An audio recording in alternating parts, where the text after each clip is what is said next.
தமிழக மக்கள் மீது அளப்பரிய அன்பை கொண்டு வந்திருக்கின்றார். கலாச்சாரத்தின் மீது இருக்கக்கூடிய மரியாதை கொண்டு வந்திருக்கின்றார். 10 ஆண்டு காலமாக உலகம் முழுவதுமே ஒரு தமிழ்நாட்டிலே பிறக்காத ஒரு மரத்தமிழன் என்று சொன்னால் அது நரேந்திர மோடி அவர்.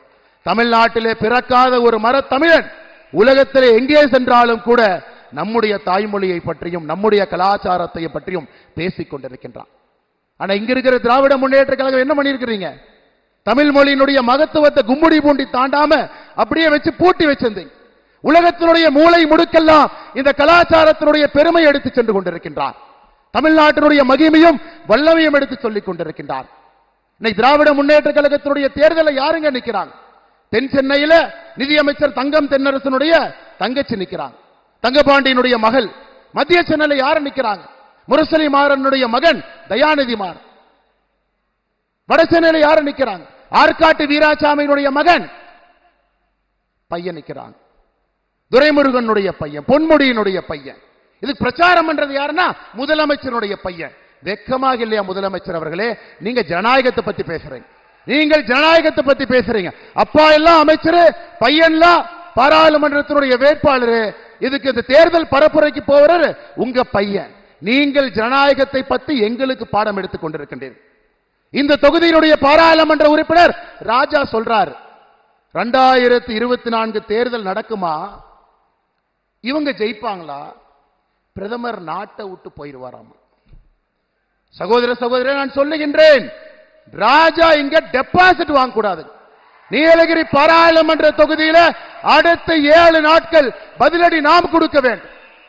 இப்படிப்பட்ட மனிதன் 2024 தேர்தல் முடிந்த பிறகு நாட்டை விட்டு போயிடும். காங்கிரசினுடைய ஆட்சியில 2011 பிப்ரவரியில 2G வழக்கிலே கைது செய்யப்பட்டு திகார் சிறையில் அடைக்கப்பட்டார். அதே பிப்ரவரி மாசம் ஒரு வாரம் கழிச்சு கனிமொழி கருணாநிதி அவர்கள் திகார் சிறையில் அடைக்கப்பட்டாங்க. எதுக்குங்க? செய்த ஊழலுக்காக. நீங்கள் கூட்டணியில எந்த கட்சியோடு கூட்டணியில் இருந்தீங்களே அதே கட்சி உங்களுக்கு அரெஸ்ட் பண்ணி ஜெயிலில் போடுறாங்க. இன்னைக்கு நீங்க நேர்மையை பற்றி எங்களிடம் பாடம் எடுக்கின்றீர்கள்.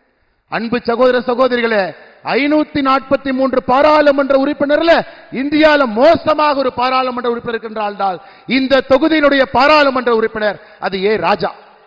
அதனால் பதிலடி நீங்கள் கொடுக்க வேண்டும்.